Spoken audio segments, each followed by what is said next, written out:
So we're making a quick change here, right? We're going to see, we're going to go through now, so now we're going through the Mexican War of Independence, because we're going to be seeing post-independence works. What Mexican War of Independence, 1818 through 1821. Will you say that one more time? The Mexican War of Independence takes place from 1810 to 1821.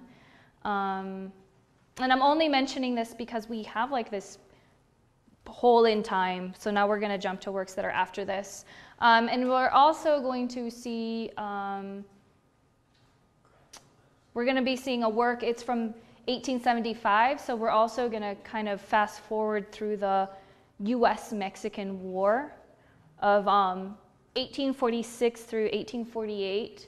And I was going to say PBS has actually some really good interactive maps on the US-Mexican War. PBS is such a great resource. Can I Sure. bring up something that it's on topic but sort of off topic? Because we went through this at my school. In teaching a lot of this history, especially the fact that this used to be a part of Mexico, we had a huge amount of backlash at our school. We had a guest speaker who came in and talked about Mexican history and Mexico, our portion of Utah having been a part of Mexico. And I teach at a school that's predominantly Hispanic, and our white students and parents flipped out. They do. I had it happen. It was serious.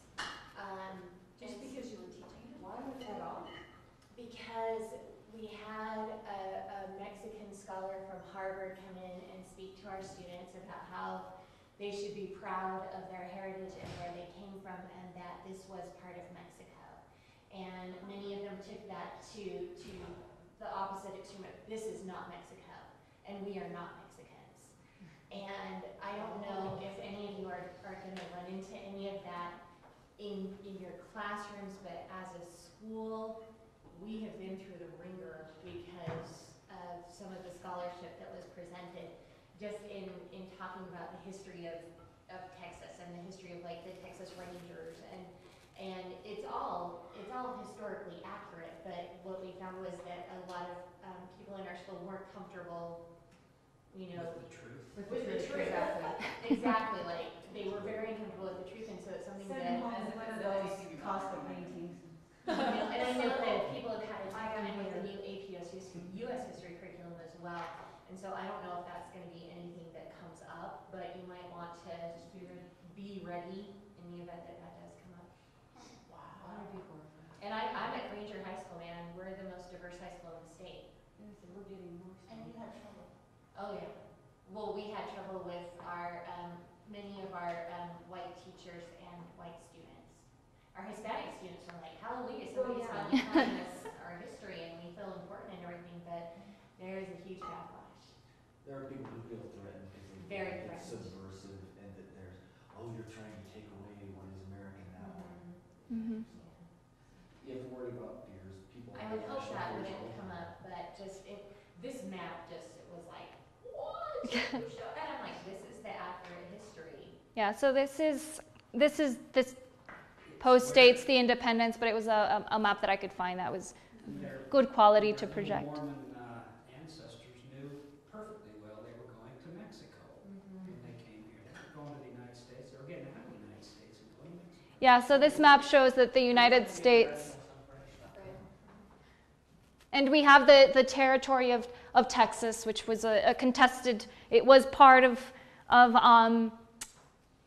Mexico at the time, but they wanted to secede. I have a map of the US-Mexican War, and I'm calling it US and not Mexican-American War because I think it's redundant because Mexico is America. And if I call it North America, then Canada is North America. And so I actually teach my students to, instead of saying American, just calling themselves US American, so that we make that correct distinction. So that's why I'm calling it the US, right? Because it is the United States against Mexico, and it's not America versus Mexico, because it would make no sense if we talk about it in that way. So here we see just the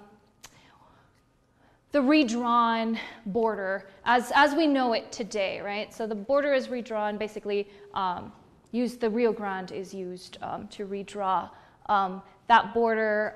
And I'm not going to go into any detail about that, but it's just to take us into the next piece, right? So that we're aware that now we are in Mexico. We'd been talking about New Spain, now we're actually talking about Mexico. The José María Velasco piece that we're looking at is the Valley of Mexico from the hillside of Santa Isabel.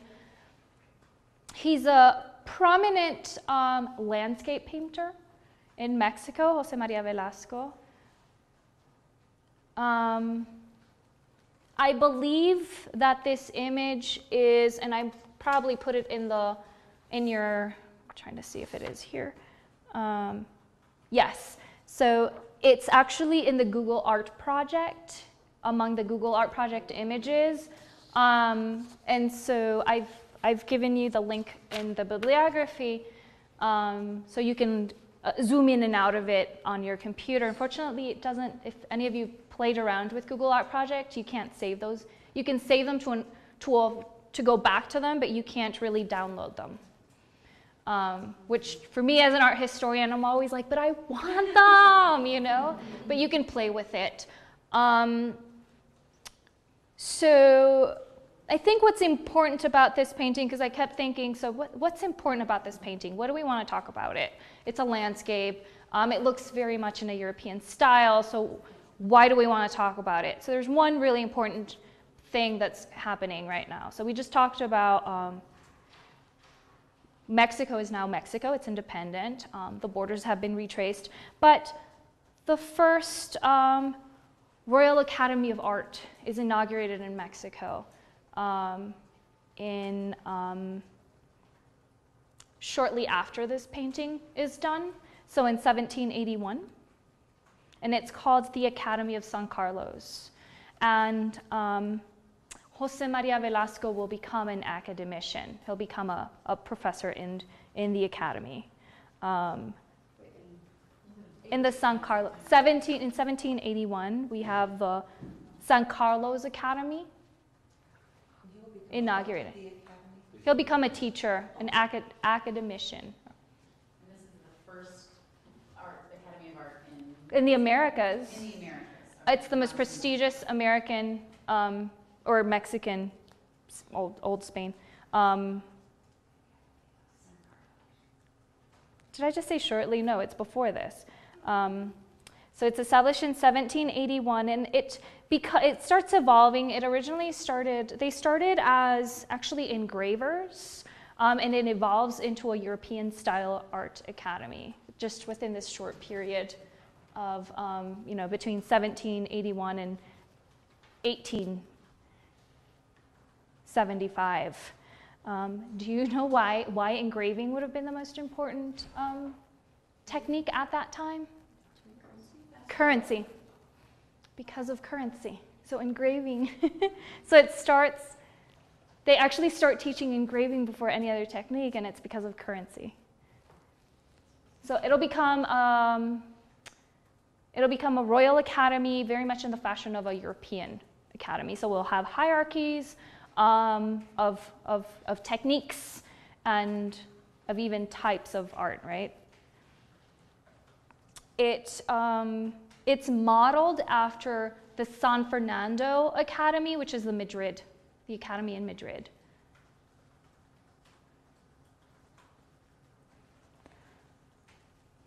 And until the beginning of the 20th century, the Mexican Academy will continue to emphasize classical European training. Until when? Until the early 20th century. From the end of the 18th century when it emerges into the early 20th century, which is kind of slightly antiquated if you think about it, because Europe is already having crises.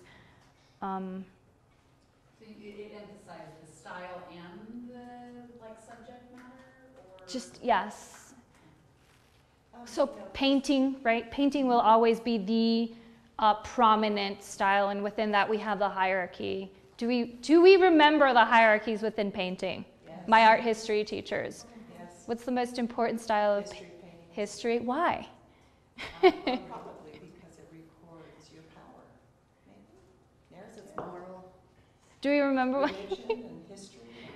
So within history, we have actual historical events and religious events. History painting is the most complex one, right? Because you have portraiture. You actually have to know your history and literature in order to repaint it. And you actually have to paint a landscape within it too. So a history painting virtually envelops everything else.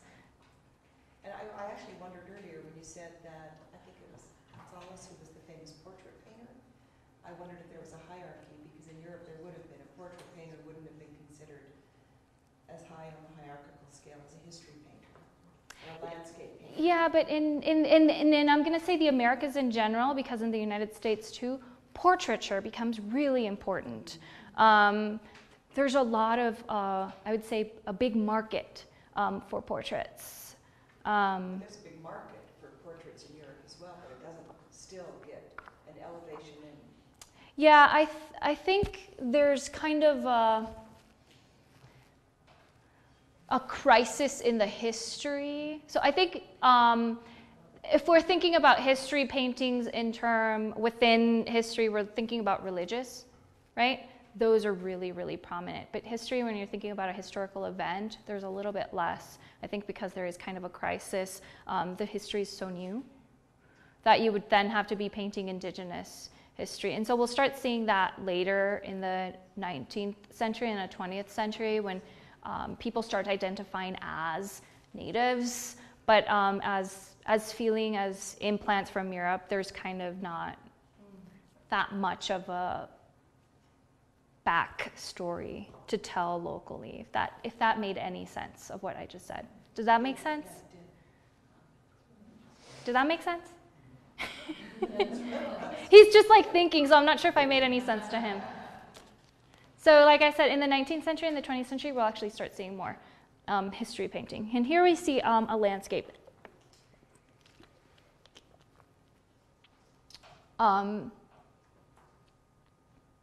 And he's, as a 19th century painting, he's identifying with Mexico and the Mexican landscape. It's kind of a fairly romantic take on it.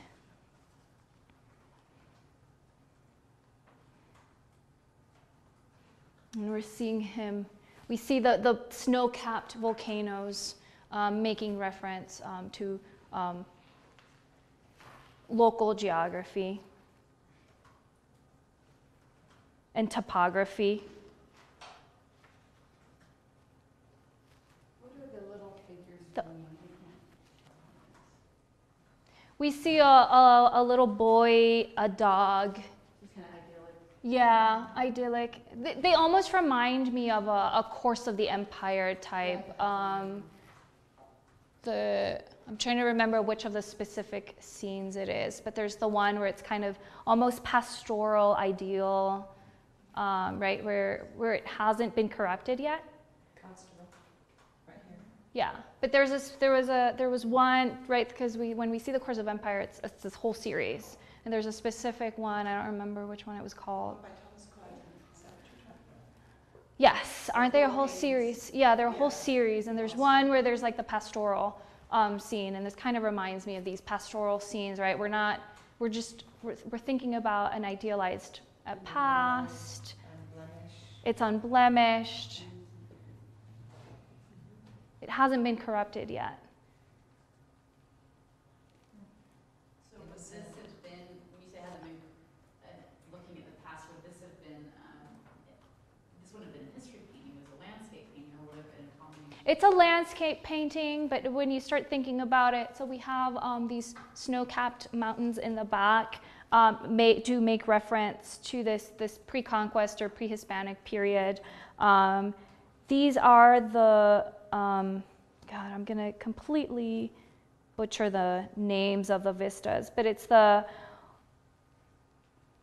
Popocatépetl.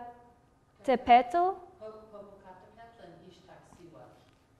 Thank you, Becky. They're not what names. And they're associated with the ill-fated characters. There's a whole Aztec love story associated with them. And Becky pronounced it so beautifully. So we're seeing kind of this mythology emerging. We have to think about it though. When you see it, you just see a landscape. But there is this history and this mythology. The love story is connected to what? To the volcanoes. Oh, to the volcanoes. Mm-hmm. So, when you think about mythology, there'll be a tree or a mountain of some sorts, right, or a rock that have some sort of tale attached to it. And in this case, he's showing us a vista with these two famous volcanoes. Painted in 1882, so it's a nostalgic look back Yeah. at the valley, right? Yeah, it's very romantic, nostalgic. Mm-hmm. 1882. 1873, I thought. 75. Oh, 1882, there we go. I have two dates. In the late 19th century. I'm reading two different dates. So it says 1882 in your book? Okay. I have it here, and then I have a note 75. So I don't know why. I have two different notes to myself, but it's less than a 10-year difference. It's very close to the dates of Romanticism. Yes, yes. And so if you were to talk about it, you would be able to pull from this language to discuss it, talk about it in terms of Romanticism.